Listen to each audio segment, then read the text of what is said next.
Nuestro texto base va a ser Salmo capítulo 90, verso 2. Salmo 92. Salmo capítulo 90, verso 2. La eternidad de Dios.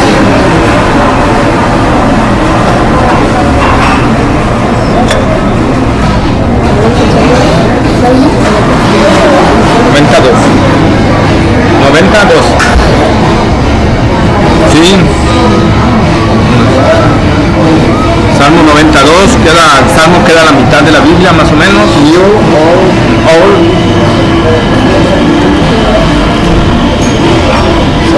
Voy a investigar en portugués cómo se dice antiguo para hablar en portugués. En portugués antiguo. Antiguo. Salmo capítulo 90, verso 2. Salmo 92.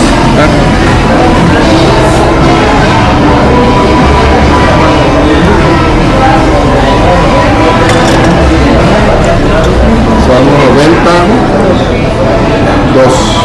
¿Están? ¿Ya? Dice, antes que naciesen los montes y formases la tierra y el mundo, desde el siglo y hasta el siglo, tú eres Dios. Tú eres Dios, ¿verdad? Ese es nuestro texto base. Estuve leyendo en las diferentes traducciones de la Biblia.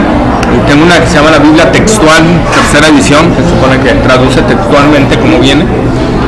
Y dice, antes que los montes fueran engendrados y dieras a luz la tierra y el mundo, desde la eternidad y hasta la eternidad, tú eres Él.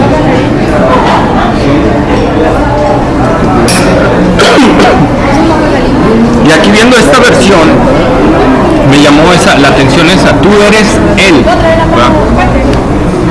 Y quiero hacerle referencia que aunque no va mucho con el tema, por ejemplo hay una parte ahí en los textos en Filipenses que cuando dice Él fue manifestado en carne, ¿verdad? Cuando habla de la encarnación de Jesucristo, ¿verdad? Él fue manifestado en carne. Ese es un versículo que los testigos de Jehová ocupan para decir que Jesús no es Dios, porque nosotros decimos, nuestra Biblia dice Dios fue manifestado en carne, y ellos dicen no es Dios, es Él, ¿sí? Manifestado en carne. La última palabra en carne. En carne, perdón. Es que ando un poquito. No, por eso estuve tomando frío hace rato. Entonces, dice Él, la traducción literal de ahí dice Él, realmente, no dice Dios. Entonces, Él fue manifestado en carne, justificado en el Espíritu, ¿verdad? Pero vemos que ese Él no pierde, o sea, tampoco es una mala traducción de la Reina Valera el poner Dios. ¿Por qué? Porque si nosotros vamos textualmente aquí al Salmo que estamos leyendo, el Salmo dice, tú eres Él. Y se está refiriendo a Dios textualmente. Entonces no hay ese problema. Cuando les enfrenten con ese texto, ustedes llévenlo a esa parte, ¿no? Textualmente, ¿sí? Entonces vemos cómo dice, desde el siglo y hasta el siglo tú eres Dios. Esa paráfrasis o esa expresión la utilizaban los judíos para referirse a una eternidad sin fin, desde el siglo y hasta el siglo, ¿sí? Por eso textualmente se habla como desde la eternidad y hasta la eternidad, ¿verdad? Tú eres Dios, ¿sí? Con esto quiere decir, perdón, que Dios no tuvo un principio, ¿sí? Todas las causas, todas las cosas, materia, espacio, tiempo, tienen un principio, pero Dios no tiene un principio. Dios siempre ha sido, y lo vamos a ver, siempre, siempre, ¿sí? Traje algunas definiciones de algunos teólogos, por ejemplo Luis Berkhoff, que es muy conocido en el mundo cristiano. Dice, él define el atributo de la eternidad como aquella perfección de Dios por la cual Él se eleva por encima de todos los límites temporales y toda la sucesión de los momentos y posee el todo de su existencia en un presente indivisible. ¿Sí? ¿Qué quiere decir aquí Berkhoff? Que Dios no está sujeto ni a espacio ni a tiempo, ¿sí? Y que en sí, para Dios no hay pasado y no hay futuro. Para Dios siempre es un presente, ¿sí? Para Dios todo está presente. Decía por ahí un teólogo, Dios no tiene memoria, porque para Él todo está presente. El pasado es un presente, el futuro es un presente, ¿sí? Por eso cuando Dios dice que si nosotros nos arrepentimos, ¿verdad?, se olvidará de nuestros pecados, Él quiere decir que los quitará y los echará, ¿verdad? Y nunca más se acordará de ellos, ya no estarán en ningún espacio ni en ningún tiempo, ¿sí? Cuando Dios olvida algo, lo olvida definitivamente, ¿no? El doctor Samuel Harris lo define así: Dios como espíritu absoluto existe independientemente del tiempo. El tiempo con el universo condicionado por este depende de él. El actuar en el tiempo, Dios permanece a través de todas sus sucesiones y cambios inmutable y sigue siendo el mismo. Él no está en la cadena de causas y efectos. Él no existe en transición a través de formas sucesivas del ser. En su ser y en sus atributos esenciales como espíritu personal, Él es inmutable, el mismo. El eterno, de quien todas las sucesiones de eventos proceden, y por comparación con quien, como el criterio invariablemente de sucesión es posible, Él es, y ahí viene el nombre que vamos a ver a Dios en esta parte. Dice, Él es el yo soy. ¿Se acuerdan de esa? ¿Cuándo Dios dijo eso? Yo soy. Con Moisés, ¿verdad? Cuando Dios se le aparece en la zarza, ¿verdad?, y le dice, ¿quién me envía? Moisés, ve a mi pueblo y sácalo de ahí. Pero ¿quién les digo que me envía? Dile, yo soy. Te envió, ¿verdad? Yo soy. Dios se definió como yo soy. ¿En qué tiempo está ese yo soy? En presente. Dios no se definió como el que era, el que es y el que viene. Dios se definió como el yo soy, o sea, como la existencia plena. Para Él no hay tiempo. Por eso le dice a Moisés, yo soy, simple y sencillamente. Para mí no existe el tiempo. Yo siempre vivo, para mí el pasado, el presente y el futuro es un hoy. Lewis Schaffer, otro teólogo, nos dice, por medio de la palabra eternidad se expresa la relación que Dios sostiene con la duración. Dios, siendo el autor del tiempo, no está condicionado a este en manera alguna. Él es libre de actuar con relación al tiempo, es igualmente libre de actuar fuera de las limitaciones de este. Perdón. Vamos a ver cómo personajes de la Biblia conocieron a Dios como el Eterno. Por ejemplo, vamos a Génesis 21:33. Sí.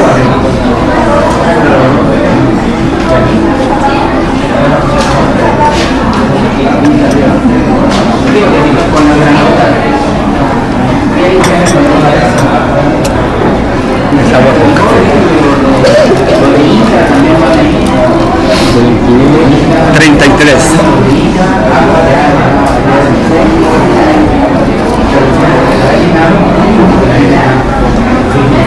¿Ya estamos?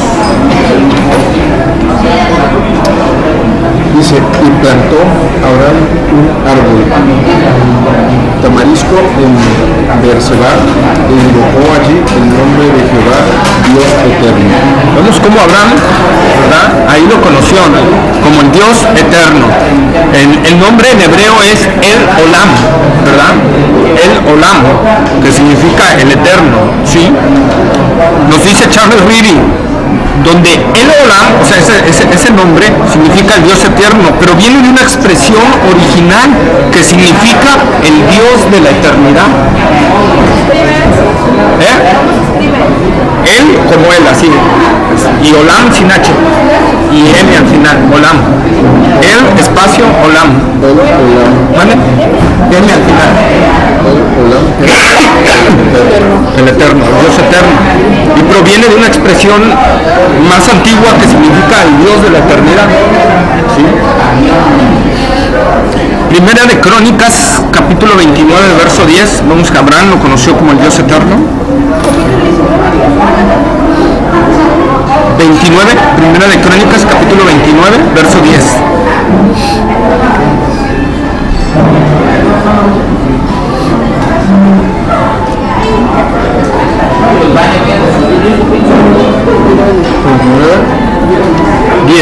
Versículo 10.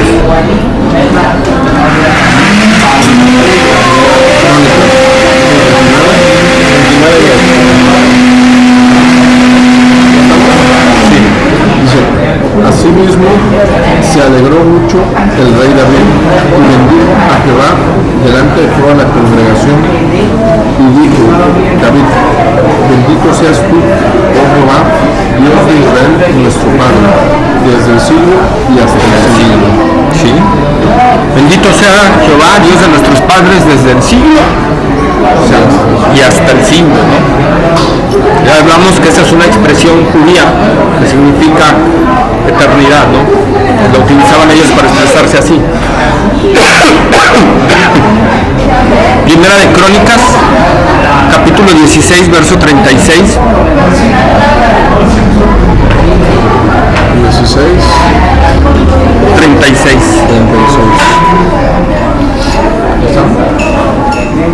Dice: bendito sea Jehová, Dios de Israel, de eternidad a eternidad.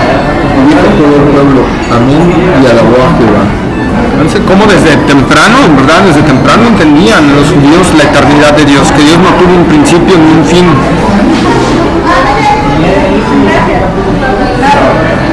Nehemías capítulo 9, verso 5.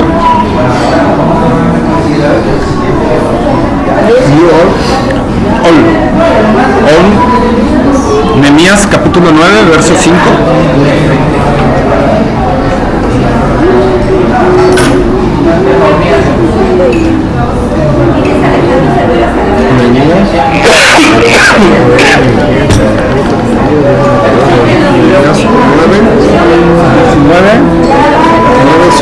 Sí. Es que iba a venir una amiga, pero no. ¿Estamos? Sí. Dice: y dijeron los levitas, Jesúa, Yahuel, Daniel, Casanías, Sederías, Odías, Sebanías y Petaías: levantaos, bendecid a Jehová vuestro Dios desde la eternidad hasta la eternidad, y bendígase el nombre tuyo, glorioso y alto sobre toda bendición y alabanza. Y vemos aquí a Nehemías también, ¿verdad? Ya vimos que Abraham, David, Nehemías, ¿verdad? Conociendo la eternidad de Dios. Entonces vemos que Dios habita la eternidad y no al revés. La eternidad no habita Dios, Dios habita la eternidad, ¿verdad? Quedando claro que es un atributo de Dios. Por ejemplo, Isaías capítulo 57, verso 15. El profeta Isaías está después de Salmos, después de los Salmos. Cantares, Proverbios, Cantares. Isaías capítulo 57, verso 15. Isaías 57, 15.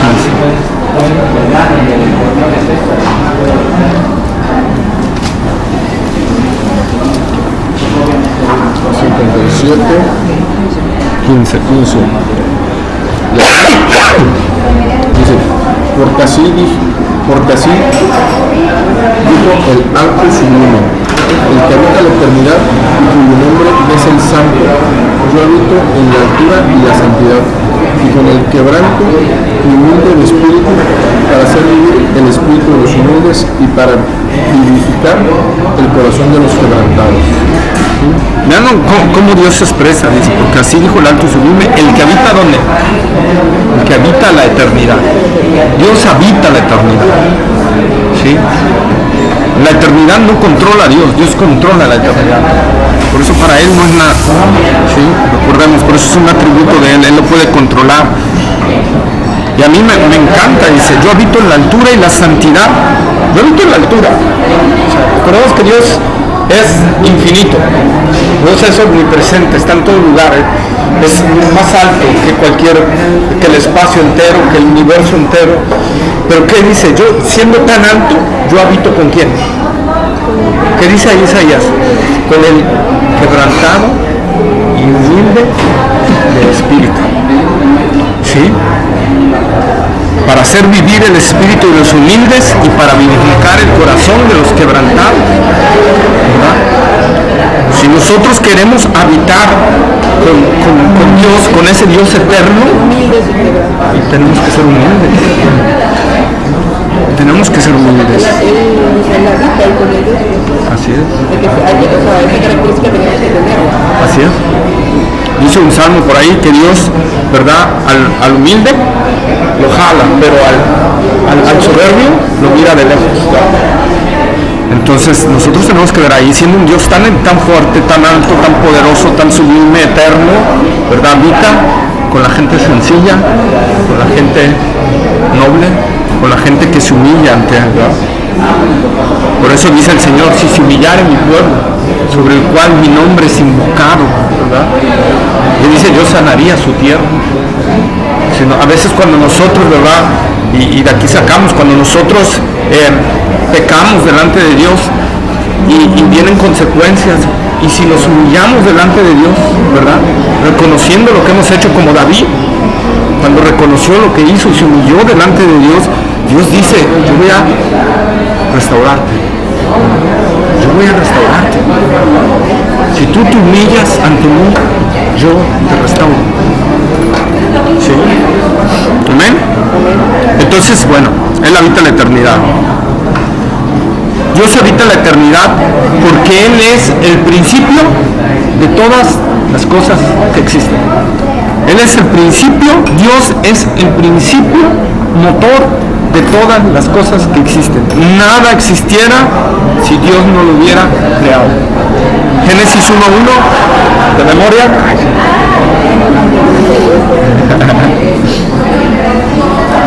Y en el principio Dios hizo todo. Sí, en el principio creó. Yo creo que hizo todas las cosas. No hizo todas las cosas. No hizo todas las cosas. En el principio creó Dios los cielos y la tierra. Entonces, en el principio creó Dios los cielos, no dice el cielo, dice los cielos. Está hablando de primer cielo, lo que vemos, segundo cielo, los astros, tercer cielo, donde están los seres angelicales de Dios, y después la presencia de Dios. Ya iba a decir, ¿verdad? A veces pensamos que la habitación de Dios está en el tercer cielo, no. Dios habita todo el universo, ¿verdad? Entonces, Génesis 1:1. Juan, Evangelio según San Juan. ¿San Juan? Sí. ¿San Juan 1, 2 o 3? Capítulo 1. No, Evangelio, el Evangelio.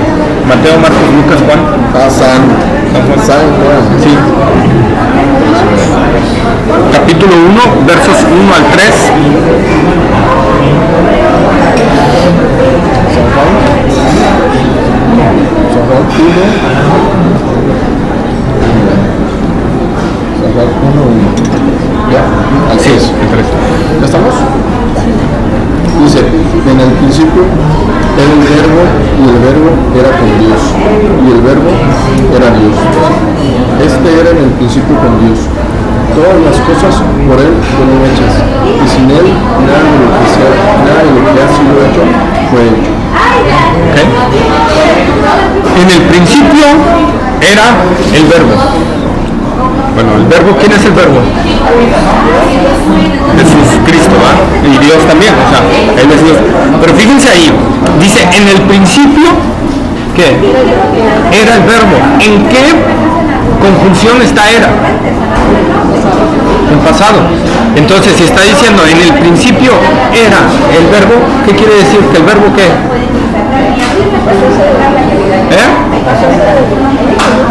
No, en la expresión, en el principio era el verbo.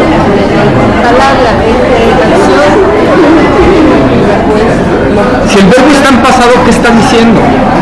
Que era Jesús. No, porque no está hablando todavía de Jesús. En el principio, váyanse a la pura expresión, a la pura enunciado. En el principio era el verbo. Era lo mismo entonces, porque solo era él, ¿no? Al principio era el verbo, solo estaba él. Va más allá todavía. Fueron a la primaria, pues. En el principio era, o sea, hay lo que el apóstol Juan está enseñando, porque recordemos que el Evangelio de Juan fue dirigido hacia los griegos, les está enseñando. Antes de que existiera el principio, el verbo ya existía. En el principio era el verbo. El verbo existía desde antes del principio. Por eso dice, en el principio era el verbo. Y el verbo era Dios. Quiere decir que ese verbo tenía una comunión con Dios. Y el verbo era Dios. Entonces, ese simple versículo nos está hablando de esa Trinidad, ¿no? Aquí, bueno, habla de dos, pero es una clara enseñanza de la Trinidad, ¿sí? Y del Eterno, así es, porque era. Dando a entender, ese era, no solo está hablando de creación, de comunión, sino de existencia, que no tuvo un principio. Por lo tanto, ese verbo era eterno, y por lo tanto ese verbo es Dios, porque uno de los pocos atributos incomunicables de Dios es la eternidad. Nadie más es eterno. Las criaturas pueden ser inmortales, pero no eternas. Porque eterno es que no tuvo principio ni fin. ¿Y qué pasa? Perdón. ¿Qué pasa con los ángeles que él tiene? Él convive. Eso subió en un principio, porque él los creó. Pero sí tienen, no tienen fin. No tienen inmortalidad, no van a morir. Así es. Podríamos hablar así en términos gloso de que tienen una eternidad futura, en dado caso, pero sería la expresión mejor sería tienen inmortalidad.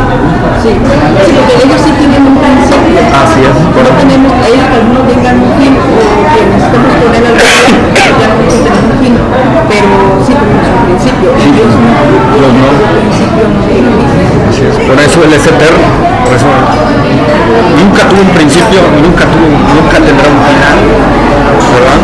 Como él es lo que creó todo, ¿verdad? Dios fue el que creó todas las cosas. Entonces, él no tuvo un principio. Porque si Dios fue creado por algo, entonces eso pasa a ser Dios. Claro. ¿Qué pasó, Francisco? Oye, ahí cuando habla del verbo, habla de Dios como Padre o como Hijo. Habla de la Trinidad, habla de la Trinidad y la comunión entre la Trinidad, porque dice, el verbo era con Dios, o sea, está hablando que tenía comunión con otro, era con, o sea, habla de otra persona, y luego dice, y el verbo era Dios, entonces está hablando de su eternidad, de su deidad. En otra parte donde también habla de dos personas humanas, es cuando crea al hombre, por ejemplo, porque en Génesis 1 nada más dice que Dios es el único que crea todo, pero en el 26 te dice que Hagamos, ¿no? hagamos. Entonces, yo digo, bueno, porque desde el principio no dijo lo mismo, que hagamos el mundo, y después ya cuando sale el mundo, pues hagamos. Bueno, en Génesis 1.1 está la Trinidad involucrada. ¿Por qué? Te lo voy a decir. El término arameo que está ahí para definir a Dios es Elohim. Y Elohim es una palabra singular plural, que significa como cuando nosotros decimos gente. Gente es una palabra singular, pero que involucra. Así es, la gente. Ajá, no puedes decir las gentes. Las gentes. Entonces, eso es la palabra Elohim. Elohim es una palabra singular, pero que implica pluralidad. Entonces, desde ahí está marcando esa Trinidad. Cuando dice en el principio creó Dios, creó Elohim los cielos, está hablando de esa Trinidad. Perdón. Entonces, desde ahí viene involucrado. Y fíjate cómo Juan enlaza Génesis 1.1 y él también empieza en el principio. Génesis 1.1 dice, en el principio creó Dios los cielos y la tierra. Y Juan 1.1 dice, en el principio era el verbo. Está ligando uno con el otro. Sí. ¿Por qué le llama verbo? ¿Verbo? Bueno, la palabra en griego que está ahí es logos. que en la Reina Valera la tradujo como verbo al castellano, ¿verdad? La palabra logos, ¿Cómo es la palabra? logos, Logos. Logos. Ajá. El tratado significa logos. Más o menos, pero en ese tiempo, para los griegos, el logos implicaba la expresión y el ser de una persona, la palabra que expresa la personalidad de alguien, ¿sí? De tal manera que los griegos decían, tú eres la palabra que hablas, tú eres el logos que hablas, tú eres lo que dices. Entonces Juan agarra eso para que los griegos pudieran entender quién era Cristo. Y él dijo, Juan lo que está diciendo es, Cristo es el logos de Dios. Cristo es el logos. Cristo es en sí el mismo Dios expresándose. ¿Sí? Entonces por eso Hebreos 1 al 4 dice, Él es la esencia misma de su sustancia. Cuando está hablando de Jesucristo con el Padre, Él es la esencia misma de su sustancia. Entonces, Él es la misma expresión de Dios. Por eso cuando Felipe le dice, muéstranos al Padre y nos basta. Felipe, tantos días he estado con ustedes y no has visto. Yo soy, el Padre es en mí, yo soy en el Padre. El que me ha visto a mí, ha visto al Padre. Entonces, por eso lo que Jesús estaba diciendo, por eso utiliza esa palabra logos. ¿Quién le había hecho esa pregunta? Sí. ¿Quién le hubiera hecho? No, Juan, la verdad que fue inspirado por el Espíritu Santo para utilizar esa palabra para que los griegos no le quedaran ni una duda de la deidad de Cristo. ¿Sí? Si hubiera utilizado otra palabra, porque hay otra, está sofas y está rema, si hubiera utilizado rema, hubiera dejado vago totalmente eso. ¿Sí? Totalmente vago, porque rema es una palabra espontánea que se te viene. Pero imagínense, Jesús es la palabra espontánea de Dios, entonces hubiera deshecho todo, pero utilizó esa palabra precisamente, que en ese entonces significaba eso. ¿Sí? Y es donde cualquiera que piense que la Biblia no fue inspirada por Dios, eso dice, ¿cómo puede inspirar algo que fue escrito años atrás, donde no había nada que ver en el presente de Juan, que dicen que es exactamente lo mismo? ¿Sí? Explícalo, ¿no? Liga. Puede hacer eso. Así. Hay una conferencia que se las voy a recomendar mucho, está en YouTube, se llama,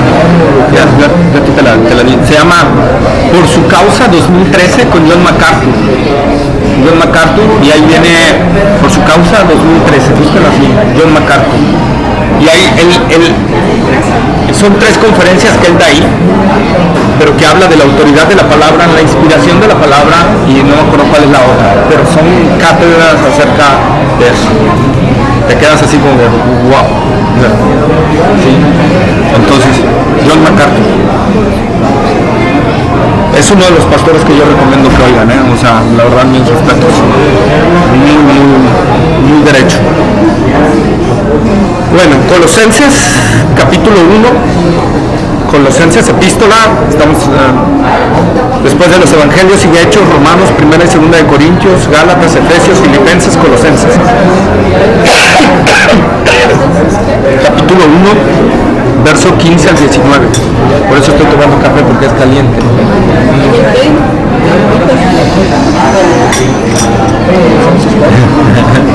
Colosenses capítulo 1, verso 15 al 19. 15 al 19. ¿Está?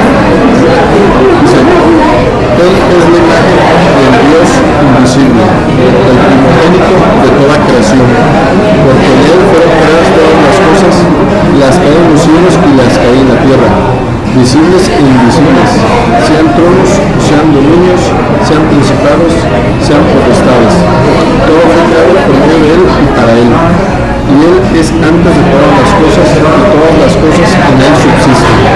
Y Él es la cabeza del cuerpo, que es la iglesia. Él que es el principio, el primogénito de entre los muertos, para que en todo tenga la preeminencia. ¿Lo dice? Sí, está bien. Por cuanto alabó al Padre, quien Él habitase toda plenitud. Entonces vieron, sean tronos, sean dominios, sean potestades, sea lo que sea, todo fue creado por medio de Él y para quién? Y para Él. Todo fue creado por medio de Cristo y para Cristo. ¿Sí? Por eso Hebreos dice que al final toda lengua confesará que Jesucristo es el Señor. Tanto los que se van al infierno, la gente no se va a ir renegando que injusto eres Dios, me estás mandando al infierno. No, la gente va a entender y va a decir, tú eres el Señor. Entonces, Él es la causa de todo, es todo. Por eso decía por ahí un predicador, qué tonto es Satanás, decía, porque si hubiera podido acabar con Cristo, acaba con Él mismo y acaba con todo. Se acaba todo. Si Satanás hubiera podido acabar con Cristo, se acaba todo, porque Él sustenta todas las cosas, dice la Biblia. Por Él subsiste. Si Cristo dejara de vivir, cuando Cristo muere en la cruz del Calvario, y ahí lo vamos a ver cuando hablemos del tema Cristo, porque vamos a también hablar un tema específico de hablar sobre Cristo, porque hay muchas cosas que hay que ver en Cristo, las dos naturalezas de Cristo. Cristo fue 100% Dios, 100% hombre, dos naturalezas cohabitando en un mismo cuerpo, ¿sí? Entonces, cuando Cristo muere en la cruz del Calvario, no muere Dios, muere el hombre, porque si hubiera muerto Dios, muere todo. El universo se estrellaría, se colapsaría, se desharía. Entonces, y lo vamos entendiendo, no muere Dios, muere Jesucristo hombre. Sí.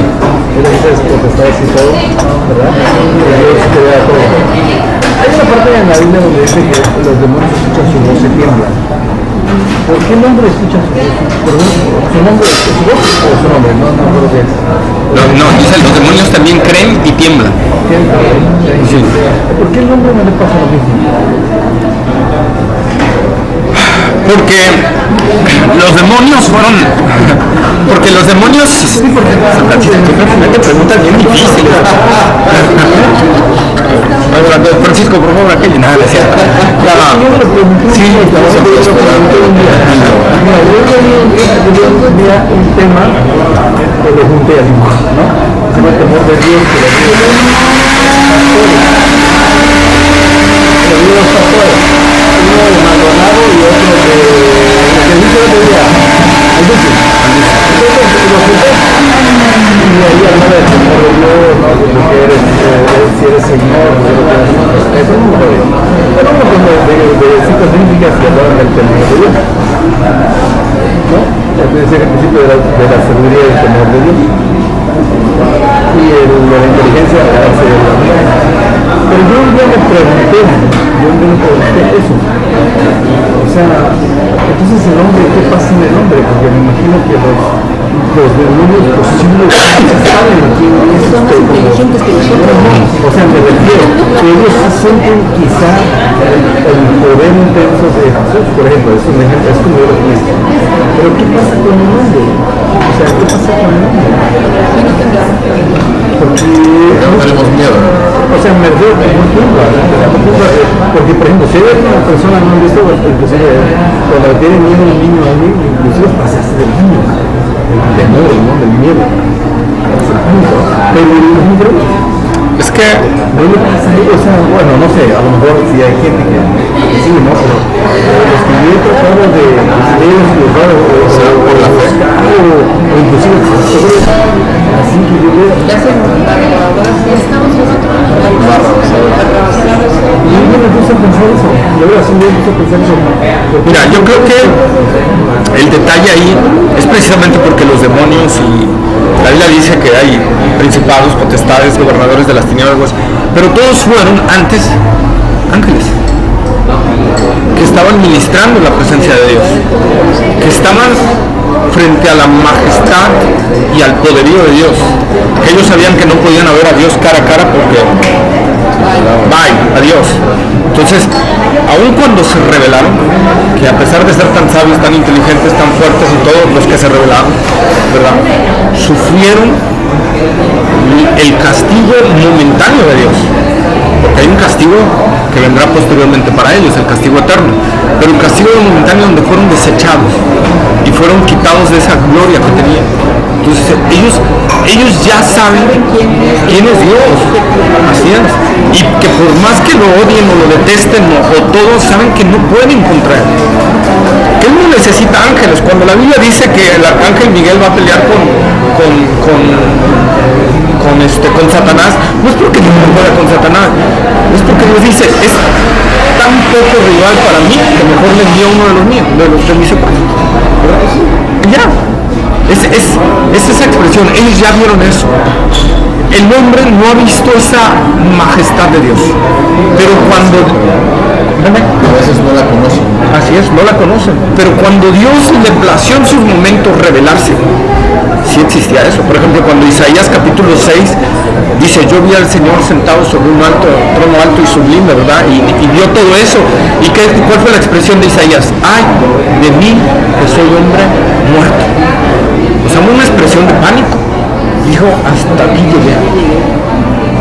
Ya, o sea, al ver esa majestad de Dios, Manoa, ¿sí? O sea, Manoa, el padre de Sansón, igual, cuando vio que Dios se le manifestó y le habló de que iba a tener, y llegó con su esposa y le dijo, somos muertos, ya hasta aquí llegamos. Cuando Dios se logra en su soberanía logra manifestarse a alguien así, y él siente esas, dice, y eso es lo que pasa en el hombre. Ándale también, sí es cierto. ¿Quién eres, Señor, no? Respirando odio por Jesús y de repente como...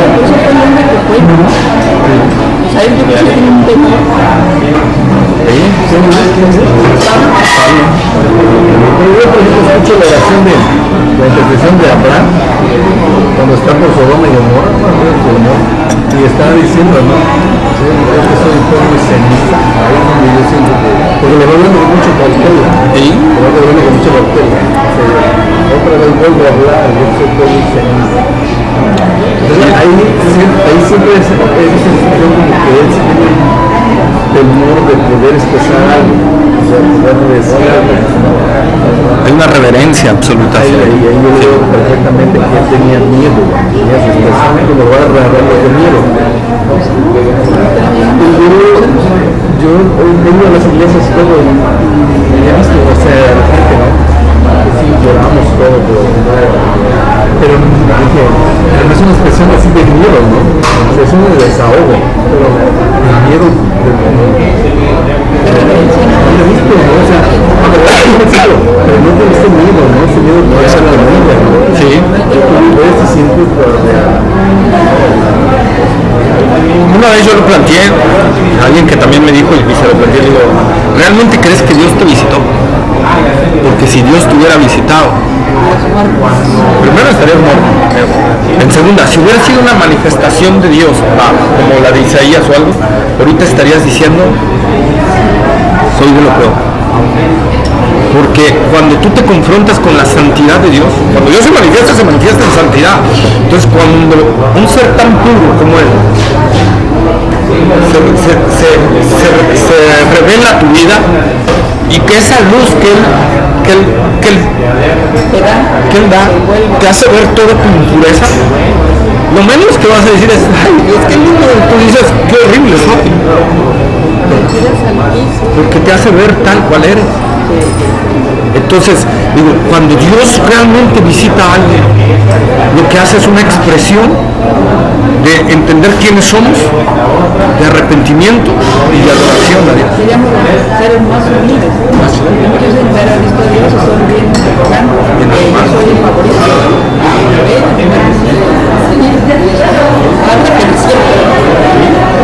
Esa es una realidad, ¿no? Sí, claro, en las ocasiones has dicho, ¿no? Que todo tiene un fruto. Todo es, pues, hay gente que la habíamos escuchado, que vive llorando, decía la cosa, que sigue llorando, era Jesucristo, vive llorando y siguen siendo los mismas calabazas, ¿no?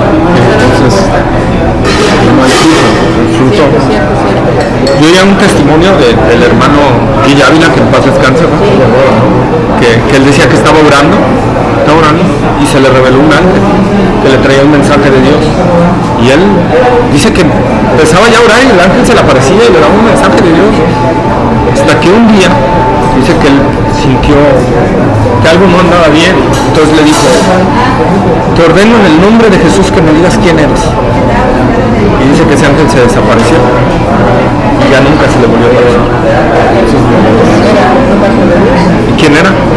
Y a un hombre de oración, porque mi respeto sí ya iba a pasar para que fue un hombre de oración, ¿eh? Eso sí, habrá tenido sus doctrinas medias raritas, pero yo reconozco que era un hombre de oración, un hombre de Dios, eso sí, pero mi respeto. Pero esos testimonios donde él narraba, pues este argumento, ¿no? Donde él narraba, decía que él estaba dormido y se veía que un hombre de blanco lo cargaba. Así es el que narraba como un testimonio. Cuando apenas empezaba a ir en la manifestación, entonces siempre me preguntaba eso. O sea, ¿qué sucede en el momento que te confrontas ahí o yo te fuera? O sea, como dices tú, ¿no? Alegras, o sea, lloras, Es un fruto que te lleva a una mayor entrega a Dios. O sea, simple y sencillamente ve la obra de ese hombre. Ese hombre se dedicó 100% a Dios. Era un hombre de oración que no se estaba 10 minutos, 15, una hora. Él se aventaba 3, 4, 5 horas orando. O sea, era un hombre de oración, totalmente. Fue un hombre que, y no por darle gloria a él, ¿no? Sino la gloria sea para el Señor. Pero yo cuando oí el testimonio, mi razón cambió con respecto a él. El asesino de su esposa fue su yerno. ¿Sí? Él fue a evangelizarlo en la cárcel, él estuvo evangelizándolo en la cárcel. Cuando lo liberaron, él lo jaló a su ministerio y lo anduvo trayendo al asesino de su hija hasta que murió. Y ya ese hombre estuvo trayéndolo. Él, podríamos decirlo entre comillas, porque después vamos a ver, él lo ganó para Cristo entre comillas, claro, luego vamos a ver por qué lo pongo entre comillas, pero no solo lo ganó, lo discipuló, lo jaló y lo anduvo trayendo con él al asesino de su hija. Eso es una expresión indudable de que el amor de Dios está ahí. Entonces eso es lo que les digo. Es un fruto, hablamos del fruto. Cualquiera para nosotros es útero que desdichado, ¿no? Pero sin embargo él.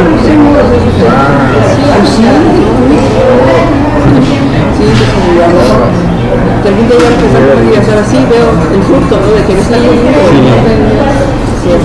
Entonces son detalles. Bueno, sigamos con el tema. Dios es adorado en todo tiempo. Segunda de Pedro, capítulo 3, verso 18. Segunda de Pita. Segunda de Pita.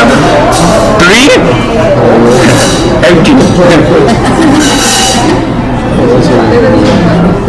Segunda de Pedro, capítulo 3, verso 18. ¿Segunda o primera? Segunda. Segunda de Pedro. Sí. 3:18. Segunda de Pedro 3.14-16. 3:18. Está chiquito, poquito. Sí. ¿Ya está? Dice, antes bien, crecer en la gracia y el conocimiento de nuestro Señor y Salvador Jesucristo. A Él sea gloria ahora y hasta el día de la eternidad. Amén. ¿Sí? ¿Ok? La adoración para Dios es siempre, ¿verdad? Ahora, como Dios es eterno, podemos decir que sus atributos son eternos, ¿no? La Biblia habla de dos atributos de Dios, aunque todos son eternos, pero la Biblia le da énfasis a dos atributos de Dios como eternos, que es la misericordia de Dios y su fidelidad. ¿Sí? Sí. Todos son eternos, pero los que la Biblia marca como eternos, es su misericordia y su fidelidad. Salmo 103, verso 17. Iba a decir capítulo, no, pero son... Es el Salmo 103, porque es el número 103. 103, ajá. Verso 17. Old Testament. Ya estoy aprendiendo inglés. Salmo 103, verso 17. El Salmo 119 de memoria para la siguiente clase, por favor. Salmo 103. 103 versos 17.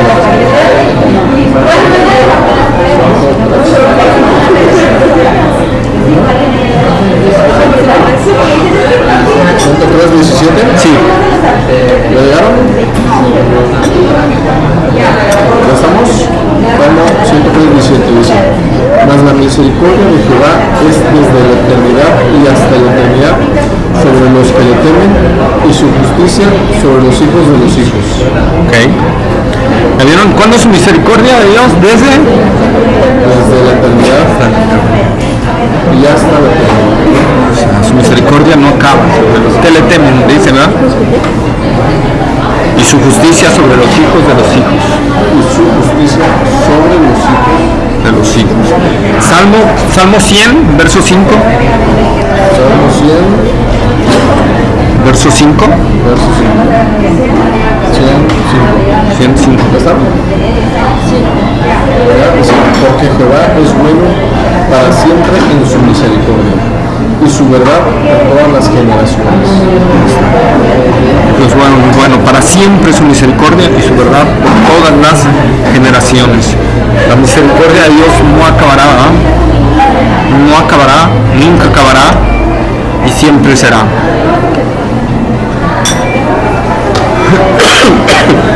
Los pactos que Dios establece en la Biblia son pactos eternos.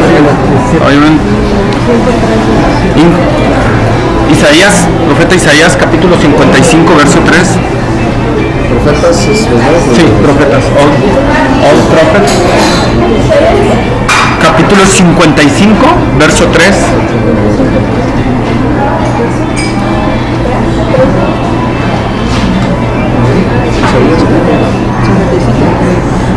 Isaías 55. Isaías 55, 3. ¿Ya están? Sí. Dice: inclinad vuestro oído y venid a mí, oíd y vivirá vuestra alma, y haré con vosotros pacto eterno, las misericordias firmes a David. Dice conmigo: oíd y vivirá vuestra alma, y haré con vosotros pacto eterno, las misericordias firmes a David. Jeremías 32:40.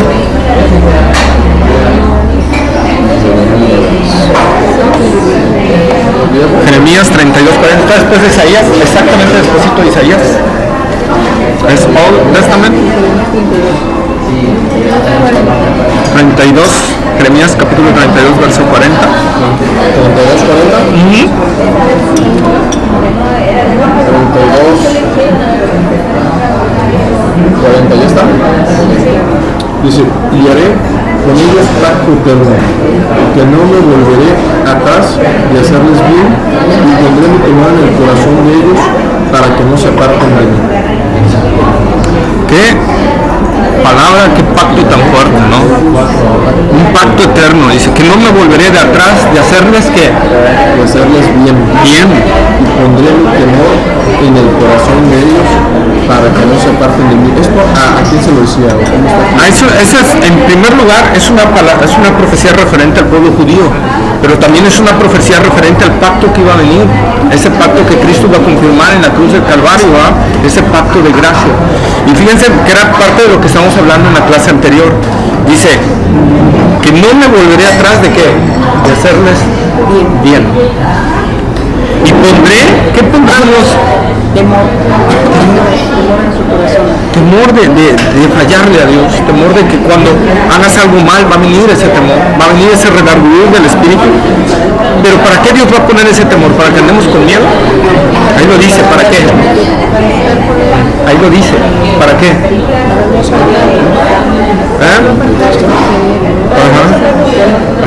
Para que no se aparten de mí.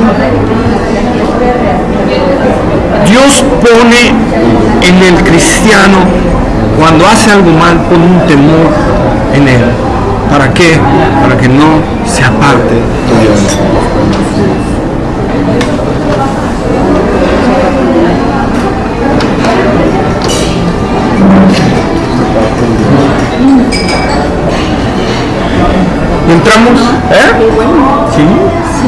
Por eso todavía no entramos al tema esencial de la salvación, pero cuando entremos va a ser algo. Por ejemplo, aquí voy a tocar una partecita. Dentro de la eternidad de Dios tenemos que hablar de algo. Si Dios es eterno, es que su vida es eterna, ¿sí? Y Él, de esa vida eterna, ¿qué hace? ¿Qué dice la Biblia que hace? A todo el que cree que, Juan 3:16, porque de tal manera amó Dios al mundo que ha que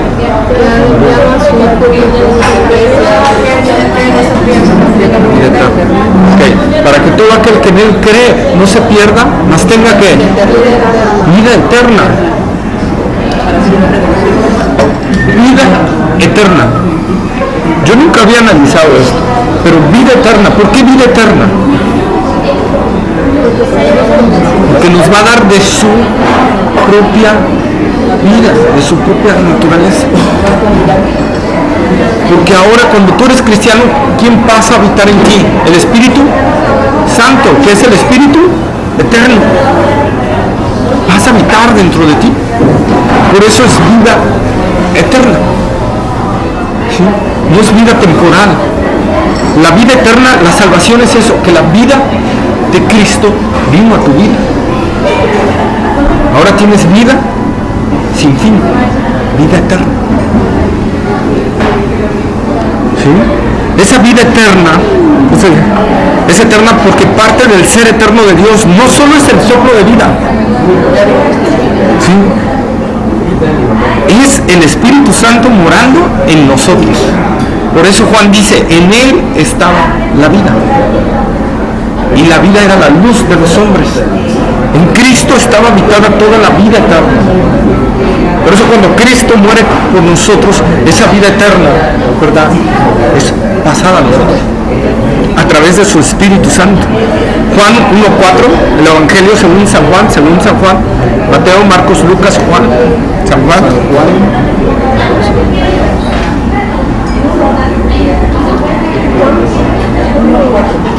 Sí.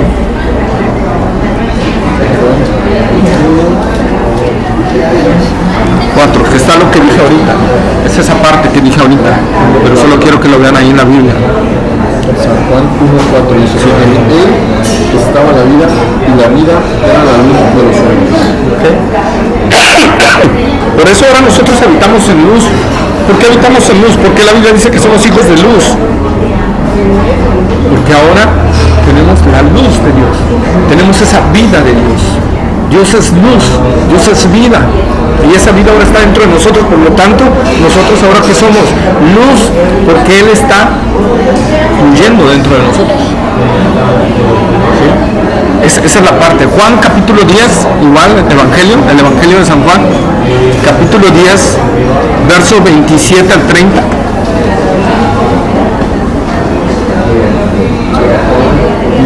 27 al 30. Sí, ¿ya están? Dice, mis ovejas oyen mi voz y yo las conozco y me siguen. Y yo les doy vida eterna y no perecerán jamás. Ni nadie las arrebatará de mi mano. Mi Padre que me las dio es mayor que todos y nadie las puede arrebatar de la mano de mi Padre. Yo y mi Padre uno somos. ¿Verdad?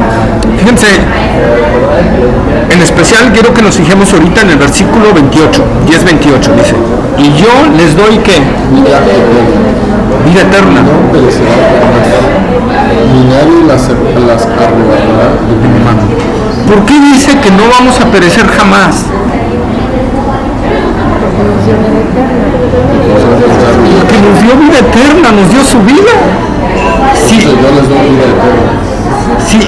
Sí, es lo que ayer quería transmitir. Si yo puedo perder la salvación, es porque puedo perder esa vida. Y si esa vida se puede perder, es porque Dios se puede morir. No se puede, porque por eso es vida eterna. Es la vida de Dios en mí. Por eso dice, y no perecerán jamás. Jamás. Oye, pero es que si hago esto, no vas a perecer jamás. O sea, si tú cometes un asesinato, pagarás. ¿David cometió un asesinato y David está en el infierno? No. David adulteró, planeó con alevosía y ventaja la muerte del esposo. Y sin embargo no está en el infierno. Entonces cuando dicen los que no van al cielo son los que practican tales cosas. Los asesinos, los padres, los idólatras, los que se acuestan con varones. Entonces, por ejemplo, o sea, ¿qué sucede con esas palabras? El significado está en el versículo que sigue después de eso. Los que practican tales cosas no heredarán el reino de Dios. Practican. Es una vida habitual para ellos, cometer pecado. Por eso le digo, alguien que es cristiano, su vida habitual no es el pecado, porque ahora está la vida de Dios dentro de él. Empezábamos en Romanos 8.1, que decía, los que viven en Cristo, que no andan en la carne. Decía, bueno, esa parte no existe. Así es. Porque no está escrita. Pero lo que yo te estoy mandando son cosas que andas en la carne. ¿Cosas que qué? Que andas en la carne. Fornicación, adulterio, matar, robar, mentir. Sí. Entonces, es que esa parte no existe, por lo tanto, no se refiere a andar en la carne. Y si yo te pregunto, ¿qué pasa con esas palabras que se no heredan el reino de los cielos? Los que practican. Entonces, no sé si estamos entonces te debería preguntar eso de la persona. Por eso decía la cuestión de la Gálatas que dice referencia, porque habla de esa parte. Tú decías que no se pierde la vida eterna. Yo lo entiendo para aquel que permanece en Cristo. Fíjate, vamos a aclarar bien. Yo dije, Romanos 8.1 dice, ninguna condenación hay para los que están en Cristo Jesús, los que no andan conforme a la carne, sino conforme al Espíritu. Yo lo que dije, esa expresión no existe en los manuscritos más antiguos. ¿Sí? Ahora vámonos a Gálatas capítulo 5, que habla sobre los frutos de la carne. O sea, son frutos. ¿Qué quiere decir? No es algo esporádico, es un fruto natural de esa persona pecar. Entonces por eso Pablo dice, los que practican lo que dije anteriormente no van a heredar el reino de Dios. ¿Por qué? Porque están demostrando que no son hijos de Dios, simple y sencillamente. O sea, voy a poner las palabras de Paul Washer. Alguien puede decir, soy cristiano, ya recibí a Cristo, hice una oración, pero dice, a ver, ¿cómo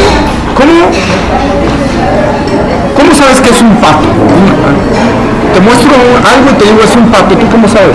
No, pues tiene patas de pato, plumas de pato, pico de pato y hace cuac. Entonces es un pato. No es a decir, tiene patas de pato, plumas de pato, pico de pato y hace cuac. Es una gallina. No. Y es como ovejas, y como lobos. Sí. Entonces, aquí la parte es, por eso Jesús dijo, por sus frutos los conoceréis. Si el fruto es la carne, si tú estás dando frutos de la carne, no has conocido a Dios. Si tú estás en una vida de fornicaciones, no quiere decir que un cristiano no puede caer de repente en fornicación, no debiera, pero puede. Y vemos el caso de David que cayó en adulterio. Y David, la misma Biblia expresa que era un varón conforme al corazón de Dios. Dios mismo lo dice, David es un hombre conforme a mi corazón. Y después David comete ese pecado de adulterio y de asesinato. Como cristianos estamos expuestos a pecar. Y cristiano que diga no peco es un mentiroso, dice Juan en su primera epístola. El que dice que no peca es un mentiroso. Entonces, ¿pero qué pasa? No practico el pecado. Es diferente.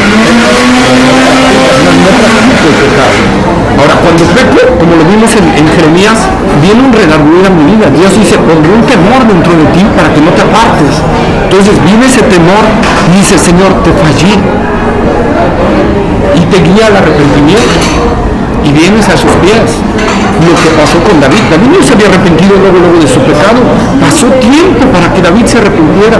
Dios le tuvo que enviar a un profeta para que pudiera entender lo que había hecho. Porque David ni fue ni fue. Y cuando David entendió lo que había hecho, dice que se arrepintió. Dios siempre te va a guiar hacia el arrepentimiento. Eso es un fruto. Y además, en las peores situaciones y en los peores casos,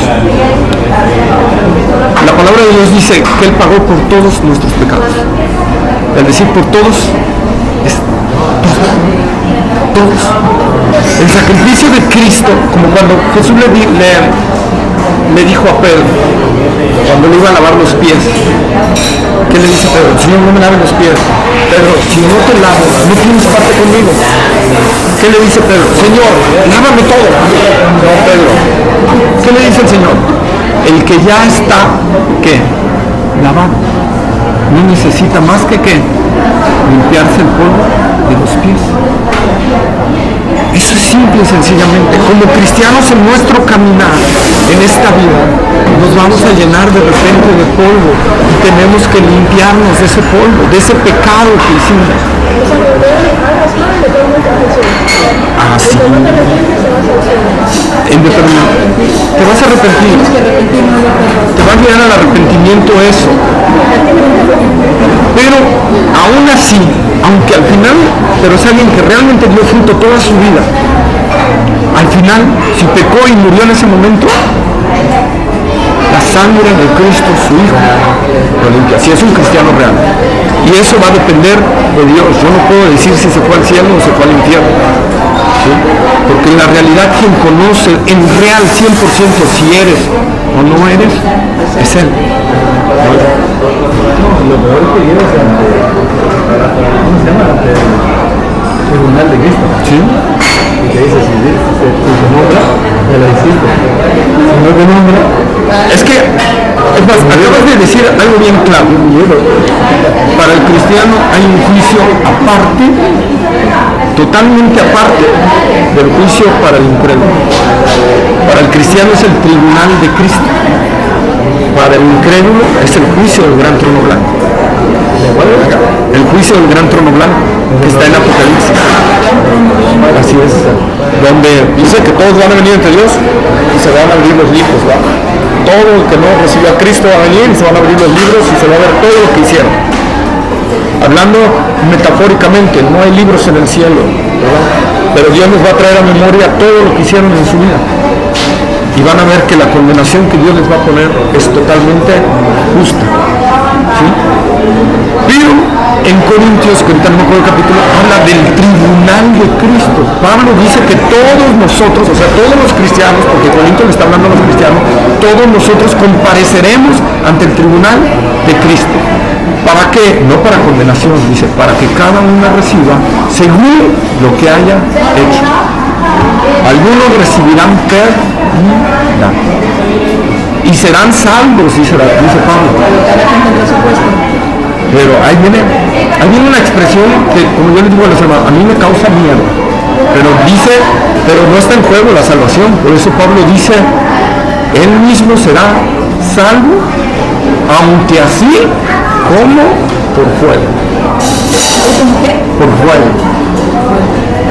Dice la palabra de Dios que el que sus obras se quemaron, que realmente el cristiano que llegó al tribunal de Cristo y ante el juicio de Dios sus obras se desbarataron, dice, él recibirá pérdida. Punto número 1. ¿Qué pérdida?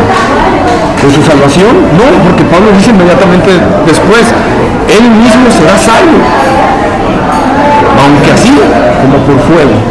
¿Qué va a perder? ¿Y qué significa el fuego? Le digo, hermano, no lo sé, pero no lo quiero saber.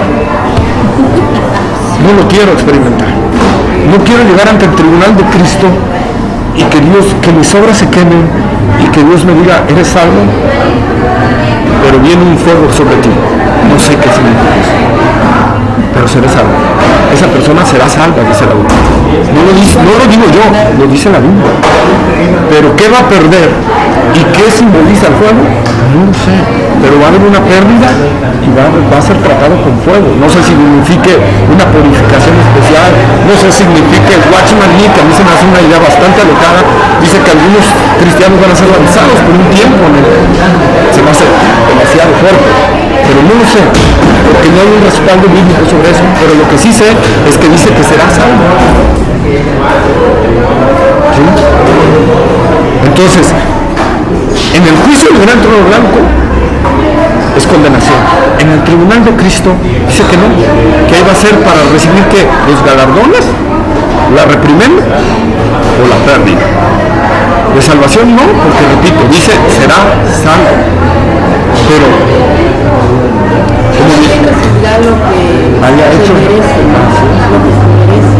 Como dijimos, si todos, a mí me da un poquito de duda. Dices, ¿para qué si hago cosas y no me arrepiento? Sí, tienes que arrepentirte, no vas a arrepentir. Si eres cristiano, si no lo eres, te vas a arrepentir, pero a lo mejor no hagas muchas cosas agradables, vas a ser salvo, pero a lo mejor una limpia, ¿no? ¿Quién sabe qué va a pasar? Les digo, no sabemos, o sea, la Biblia no lo especifica, pero les digo, pero ya desde que la Biblia dice pérdida y que será salvo aunque así como por fuego, pues no quiero saber qué significa perder algo. No sé si sea un galardón, no sé si sea que sea, ¿verdad? La salvación, repito, no porque lo aclara y Pablo ahí mismo lo aclara, pero es lo que nosotros tenemos que poder cuidar. Por ejemplo, podemos perder el reinar juntamente con Cristo en el milenio. Eso sí lo podemos perder. El reinar juntamente con Cristo en el milenio. Podemos perder el ser columnas en el templo de Dios, ¿verdad? Si leemos las cartas de las iglesias, ¿verdad? Dice, y al que venciere yo le haré columna en el templo de mi Dios. O sea, ¿qué significa una columna? Algo fundamental ahí. ¿Sí? Entonces imagínate ser parte del lugar más donde se manifiesta en cierto sentido, que ya hablamos que en todo el universo está la presencia de Dios y todo, pero en un lugar donde se manifiesta más esencialmente la presencia de Dios, tú vas a estar ahí pegadito y que te sea quitado eso por no vivir una vida de 25, 70 años y vas a perder toda una eternidad. Entonces es lo que podemos perder. Por eso el Señor Jesús dice aquí, como les digo, Él dice, y yo les doy vida eterna y no perecerá jamás. O sea, Él está asegurando. Y no solo lo asegura por Él, dice, ¿qué dice? Nadie las puede arrebatar de mi mano. Pero además, mi Padre, que me las dio, es mayor que todos. ¿Y quién se atreve a quitárselas a mi papá?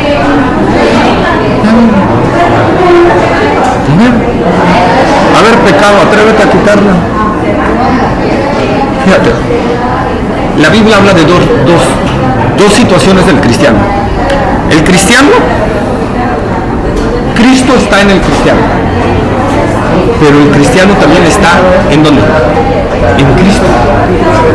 Y estar en Cristo significa que estás adentro, eso significa que estás adentro de Cristo. Si el pecado te puede sacar de dentro de Cristo, el pecado puede penetrar la naturaleza de Cristo. Entonces nada te puede sacar de eso, de Él, porque estamos en Él y Él está en nosotros. Entonces esa es la parte de nosotros. Por eso Pablo dice en Romanos, creo que es capítulo 5, dice, en esa gracia que estamos seguros. O sea, en esta gracia estamos seguros. No hay una posibilidad, no hay la más mínima posibilidad de perdernos de esta gracia. Si existiera una posibilidad de perdernos de esta gracia, estaríamos fritos, porque créanme que caeríamos dentro de esa posibilidad. Así que hermanos, hay seguridad en esta parte. Primera de Juan, capítulo 5, verso 20. Primera de Juan, capítulo 5, verso 20.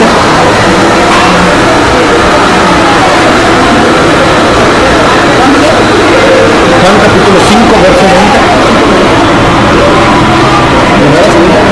Primera de Juan 20. ¿Ya está? Dice, pero sabemos que el Hijo de Dios ha venido y nos ha dado entendimiento para conocer a Dios verdadero. Y estamos en el verdadero, en su Cristo. Este es el verdadero Dios y la vida ¿Quién es la vida eterna? Cristo. Cristo es la vida eterna. Dice, estamos en su Hijo, que es el verdadero Dios, y la vida eterna. ¿Quién es la vida eterna? Cristo. Por eso Pablo dice, el que está en Cristo es nueva criatura. Las cosas viejas pasaron y aquí todas fueron hechas nuevas. Por eso Pablo dice que el Evangelio no es haz esto, haz aquello, sino es una nueva creación. Y esa nueva creación es que la vida de Cristo dentro de él. Ahí mismo en el capítulo 5 de Primera de Juan, pero vamos al verso 11 al 13, por favor. Ahí mismo, sí, verso 11 al 13.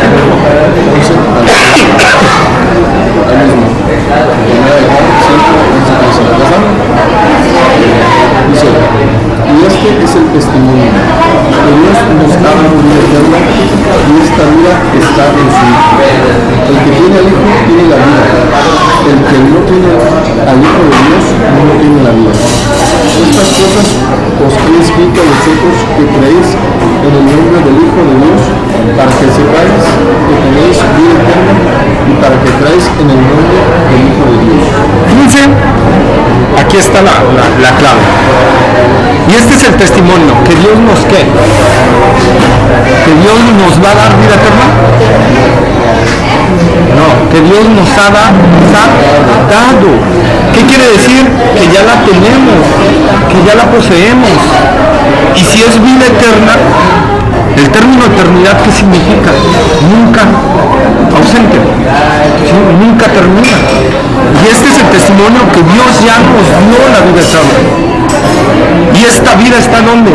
En su Hijo. Por eso es que cuando nosotros creemos en Cristo,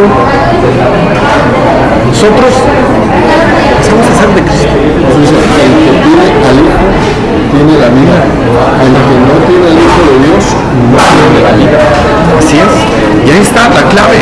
Si tú tienes al Hijo, tienes la vida eterna. Y si es vida eterna, no puede ser interrumpida. No puede ser quitada. Porque entonces tendríamos que hablar que Dios no nos dio vida eterna. Entonces tendríamos que recomponer Juan 3:16, que Dios ha dado a su Hijo para que todo aquel que en Él cree tenga que esperar hasta recibir la vida eterna. Pero Dios dice, no, recibe en ese momento la vida eterna. Y vida eterna, o sea, no condenación eterna. La Biblia hace una separación entre condenación eterna y vida eterna. Por eso Dios nos habla de esa eternidad. Dice, y esta vida está en donde?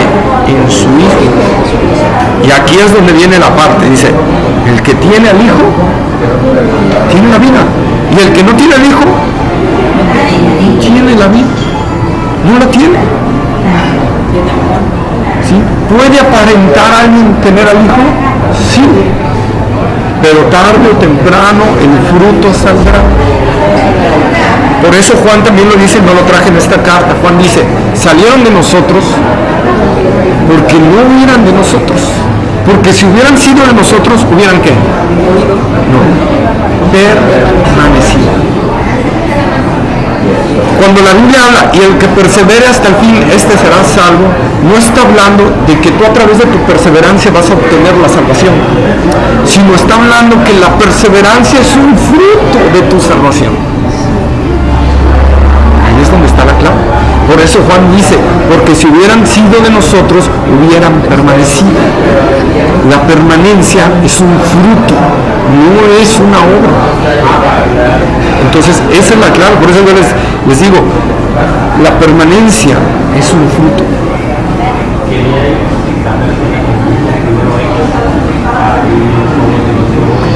Y Juan termina este versículo diciendo, para que sepáis, hermanos, que tenéis vida eterna. ¿Sí? Para que sepan, hermanos, les estoy diciendo todo esto, para que sepan que ya tienen la vida eterna. ¿Sí?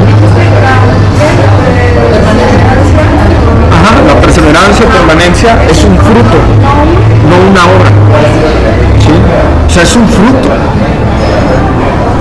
de el que en verdad ha nacido de nuevo. Por eso cuando Pedro, ¿verdad?, niega a Jesús, Pedro se aleja un tiempo. Pero ¿qué le dice Jesús? Pedro, Satanás te ha pedido para zarandearte, pero yo he rogado para que tu fe no falte. Y una vez vuelto, o sea, Pedro, vas a volver. ¿Por qué? Porque eres mío. Es lo que te decía hace rato. Tú te puedes alejar un tiempo, pero como eres de Dios, vas a regresar. Él te va a jalar. Y si no respondes, ahí viene una parte y se les voy a enseñar bíblicamente. Va a venir la disciplina de Dios. Y dentro de la disciplina de Dios está el o copelas o cuello. Lo que decía, ¿no? Que le rompe la pierna a la boca para Pablo a la iglesia de Corinto, fíjense, la iglesia de Corinto, ¿verdad? Pablo dice, a los santos y fieles que están en Corinto. Tú analizas la iglesia de Corinto, y dices, ay Dios, si esos eran santos, pues yo creo que soy bien bueno, ¿no? Entonces, tú analizas el comportamiento de ellos. ¿Qué hacían cuando era la cena del Señor? ¿Qué hacían los santos de Corinto cuando era la cena del Señor? Se emborrachaban, no discernían en nada el cuerpo de Cristo, ni tomaban reverencia en la cena del Señor. Y Pablo los reprende y les dice, hermanos, por eso muchos de ustedes están enfermos y otros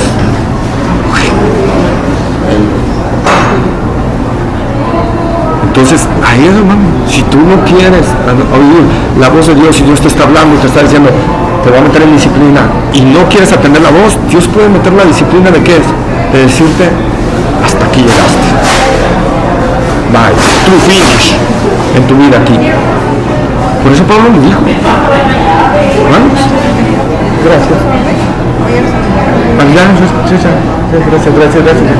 Entonces, por eso Pablo dice, hermanos, Priscila y Aquila es otro, Priscila, perdón, Ananías y Zafira, ya iba a meter a... Sí, ya. Ananías y Zafira, ¿verdad? Cuando mienten al Espíritu Santo, ¿qué les dice Pedro? Pues ahora se van al infierno, desgraciados. ¿No, verdad que no? Dice, mintieron al Espíritu Santo, por lo tanto, ¡pau! Cayeron ahí muertos, ¿verdad? Fulminados. Entonces, nosotros, hermanos, tenemos que ver. Por eso la Biblia dice en Hebreos, Dios al que ama disciplina y azota a todo aquel que tiene por hijo. Si hay un hijo desobedientillo de Dios, como Dios buen padre, ¿verdad que es? Lo va a disciplinar. Le va a pegar. La vara, dice el proverbio, la vara es para él necio. Entonces Dios sí va a aplicar su vara sobre el hijo de él que sea necio. Y créanme que yo tengo varios varazos, y se los digo sinceramente, ¿no? Porque he sido bien cabezón de repente. Entonces eso es lo que nosotros tenemos que ver. Por eso lo que vimos también en Romanos 8, 29 y 30 dice, nada nos puede separar del amor de Cristo. ¿Por qué? Porque nosotros estamos en Él y Él está en nosotros. No nos podemos separar. Ahora, la condenación o el infierno, ¿verdad? Francisco La Cueva, que es un doctor que me gusta mucho en teología, dice, el fuego y el castigo al que están abocados los condenados al infierno. Damos Mateo capítulo 18, verso 8. ¿No viste la condenación? ¿Manda? ¿No viste la condenación? Eterna. ¿La condenación o el infierno? ¿Manda? ¿Es diferente? No, viene siendo casi lo mismo. Lo mismo, la condenación pues es el infierno. 18:8.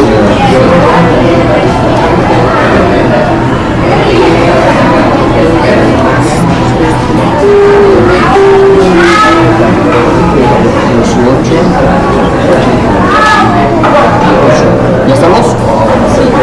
¿Ya? Dice, por tanto, si tu mano o tu pie te es ocasión de caer, córtalo y échalo de ti. Mejor te es entrar en la vida cojo o manco, que teniendo dos manos o dos pies, ser echado en el fuego cósmico. Ahí mismo en Mateo, pero 25, 41 y 46. 18. No, Mateo 25, capítulo 25, verso 41 y 46. 41 y 46. Estamos en el 25. Y luego el 41. El 1 al 40. ¿Ya estamos? Sí. Entonces dirá también a los de izquierda: apartados de mí, malditos, al fuego eterno preparado para el diablo y sus ángeles. Ese es el 41. Y el 46. Y el 46 dice: e irán estos al castigo eterno y los justos a la vida eterna. Ok. Entonces, fíjense, ese fuego es eterno, es un castigo eterno. ¿Sí? Porque ahí también está la presencia de Dios. Porque ahí también está Dios. Por lo tanto, si hay vida eterna, también hay condenación eterna. Por eso, como le digo a la gente, Cristo por eso vino. Por eso Dios se hizo carne.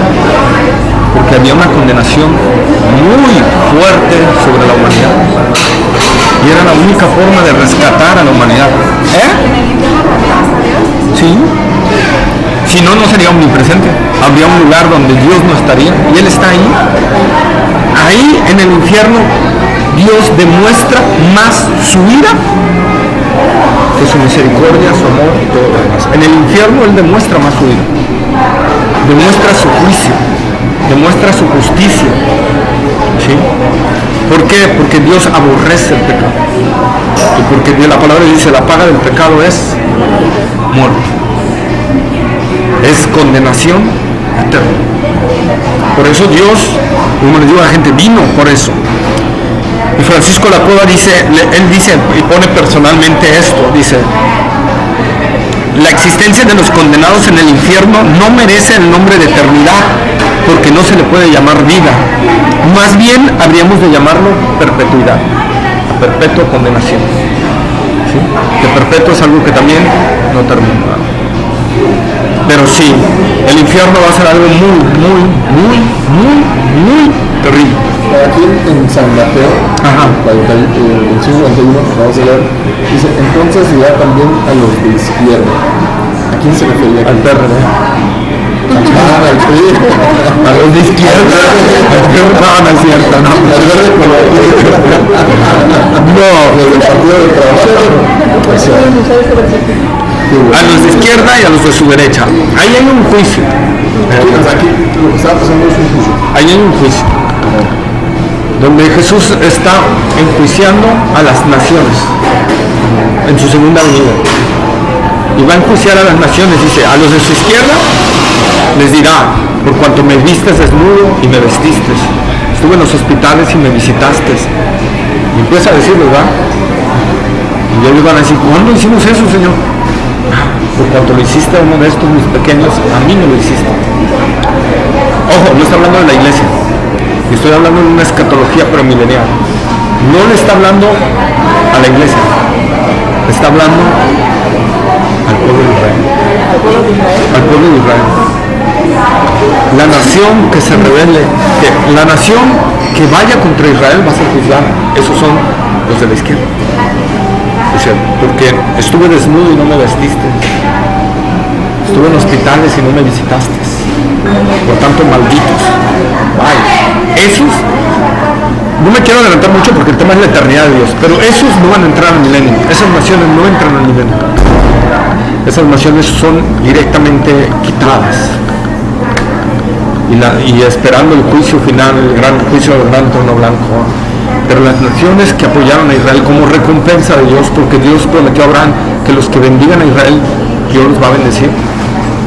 Es una promesa de Dios terrenal, no espiritual, terrenal para el pueblo de Israel. Mientras el pueblo de Israel esté, es una promesa que no va a ser fallada. ¿Sí? Entonces Dios le prometió a Abraham a los... a través de Cristo, ¿no? Tú recibes la promesa hecha por Abraham a través de Jesucristo. Sí. O sea, tú recibes esa promesa hecha a Abraham a través de Jesucristo. Así te dice. Nosotros recibimos la promesa de la salvación. Y bendeciré a todas las naciones. O sea, nosotros por medio de Cristo somos bendecidos con la salvación. Pero cuando dice bendeciré a los que te bendijeren y maldeciré a los que te maldijeren, está hablando de la descendencia física de Abraham, no de la descendencia espiritual. ¿Sí? O sea, no va por ahí. Entonces la Biblia dice bendeciré a los que te bendijeren. Y nosotros podemos ver que se está cumpliendo. Cuando Estados Unidos apoyó a Israel, Estados Unidos tuvo una economía próspera. Ahora que Estados Unidos le ha dado la espalda a Israel, no totalmente, pero sí, ya no lo defiende tanto. Ahora su economía empieza a... ¿Sí? Vean los países musulmanes, el odio que le tienen a los judíos. Y teniendo riqueza de petróleo a más no poder, y en qué miseria. Odios entre ellos mismos, la gente pudiendo haber tanta riqueza ahí, la gente viviendo mal. ¿Por qué? Es una promesa. Entonces, eso es a lo que se está refiriendo. Pero los cristianos son los que no apoyan a su Los que no apoyaron a su pueblo. Porque ahí viene después de la gran tribulación, lo vamos a ver más adelantito. No se me apresuren porque son muchos temas, no se puede abarcar tanto en un poquito. Y ayer un video de Chávez, el presidente que... Yo creo que Ronnie Chávez te iba a decir que... que maldijo a la nación de Israel, bueno, ya se murió, ¿no? Pero dijo, yo maldigo al pueblo de Israel, así, hasta el fondo de mis vísceras, no sé cómo dijo, ¿no? Y le dio cáncer. En sus visas. Sí, o sea... Sí, Pero voy a pasar después, o sea... Sí. Porque dijo Dios, aunque la vida lo maldeciré. Bueno, entonces volvemos al tema, porque si no vamos a acabar, señores. Estamos ahí, luego. Dice, el nombre excelso de Dios. Cuando Moisés, ya lo nombramos, ¿no? Cuando Moisés le dice, ¿quién le diré que me envía? Dios se da un nombre que define totalmente su eternidad. Yo soy. Yo soy. Y eso está en Éxodo capítulo 3, verso 14 y 15, ¿va? Anótenlo ahí. 3, 14 y 15. Vamos a, lo revisan en su casa, de tarea, y se lo aprenden de memoria. Sí, 3, 14 y 15. Fíjense que Dios no dijo yo, como les dije, yo era, sino yo soy. Es decir, para Dios no existe pasado ni futuro, no hay tiempo. Lo mismo es el pasado, el presente y el futuro. Lo más, y corroborando en la deidad de Jesucristo, Jesucristo utilizó ese yo soy de Dios. Fíjense, Juan capítulo 8, verso 24. San Juan, sí, San Juan. ¿Es después o antes de los evangelios, iniciando el Nuevo Testamento? Mateo, Marcos, Lucas, San Juan. Mateo, luego sigue Lucas. Sí, 8, 24. 8, 24. San Juan 8, 8, 24. ¿Estamos? Sí. Si digo en español, en inglés. ¿Estamos? Sí. Dice, por eso os dije que moriréis en vuestros pecados, porque si no creéis que yo soy, en vuestros pecados moriréis. Porque si no creéis que yo soy. Fíjense que ahí no dice yo soy la vida, yo soy la resurrección. Jesús ahí no utiliza más que el yo soy. Si no creen que yo soy, en vuestros pecados moriréis. Está utilizando el yo soy exclusivo de Jehová. El versículo 28, por favor, también, ahí mismo, en ese mismo capítulo, 28 y 58, esos dos versículos. Estamos al 28, dice. Les dijo pues Jesús, cuando hayáis levantado al Hijo del Hombre, entonces conoceréis que yo soy, y que nada hago por mí mismo, sino que según me enseñó el Padre, así hablo. 58. Y luego vamos al 58. Sí. Jesús les dijo, de cierto os digo, antes que Abraham fuese, yo soy. Yo soy. Fíjense cómo Jesús le dice, antes que Abraham fuese, no les dijo, yo era. ¿Cómo les dijo? Yo soy. Yo soy. Está evocando un personaje del pasado. Y él dice, yo soy. Antes que Abraham existiera, yo soy.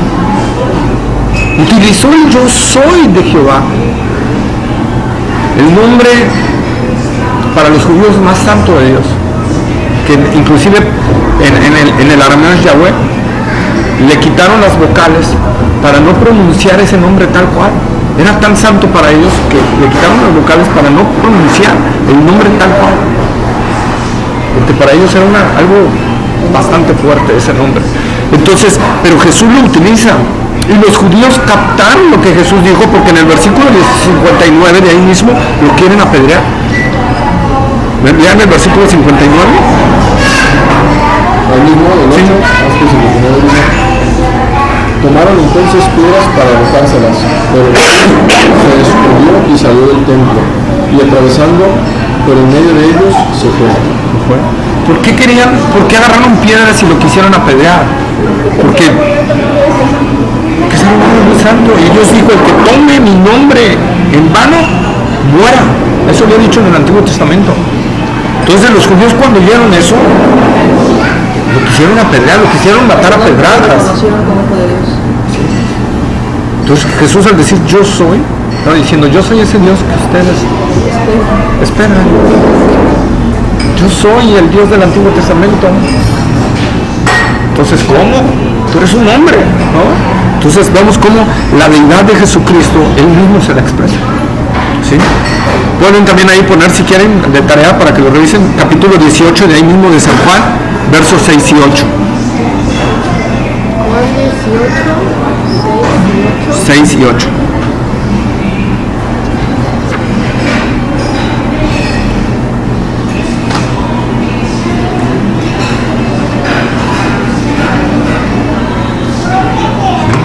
Ahí también utiliza el yo soy, ¿no? De Dios. Bueno, voy a finalizar quizá un poco con rollo, pero encontré algo que me gustó mucho, una reflexión, y luego vamos al punto de la esa. Voy aquí al doctor Samuel Harris, que dice: el ser eterno existe sin principio ni fin. La existencia limitada por el tiempo tiene que tener un principio y puede tener un fin. Un ser limitado no tiene ninguna garantía por sí que ha de existir para siempre. Su existencia puede ser terminada por el poder del cual depende. Esas limitaciones no existen en Dios. En relación a estos, no se presentan ninguna dificultades. Otra limitación del ser en tiempo es que su existencia es transicional a través de una sucesión de eventos. Esto por lo general causa más dificultad. La siguiente afirmación, hasta donde llega, parece darnos un verdadero significado. Dios, como espíritu absoluto, existe independientemente del tiempo. El tiempo, con el mismo universo condicionado por este, depende de él. Al actuar en el tiempo, Dios permanece a través de todas sus sucesiones y cambios inmutable y siempre el mismo. Él no está en la cadena de causas-efectos. Él no existe en transición a través de formas sucesivas del ser. En su ser y en sus atributos esenciales, como espíritu personal, Él es inmutable, el mismo, el eterno de quien todas las sucesiones de eventos proceden, y por comparación con quien, como el criterio invariable de sucesión es posible. Él es el yo soy. Me encantó esa definición, ¿verdad? Y el devocional es que, hermanos, al conocer que Dios es eterno, que nunca va a morir, que nunca va a dejar de existir, que va a estar siempre ahí, tenemos nosotros seguridad completa de que sus promesas no habrá posibilidad de que fallen. Porque si Dios no fuera eterno, yo puedo pensar en un Dios que puede fallar, se puede morir al rato, y por lo tanto todas las promesas que me hizo caerse. Pero los santos pensaban en esa eternidad de Dios, ¿verdad? Tanto los judíos del antiguo como los apóstoles, en el sentido de esa seguridad que da, de que Él no va a dejar de existir, y por lo mismo sus promesas jamás dejarán de existir. ¿Sí? Y cuando Él cumpla sus promesas, su cumplimiento será por toda la eternidad. Entonces, eso debe traer mucho consuelo a nosotros, hermano. ¿Sí? Nosotros, en la eternidad de Dios, al conocer lo que les decía, que Dios vive en una eternidad presente siempre,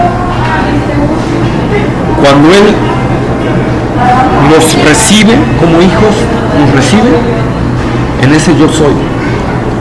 Y cuando Él dice, yo me voy a olvidar de tus pecados, es que los va a sacar ¿de qué? Del tiempo.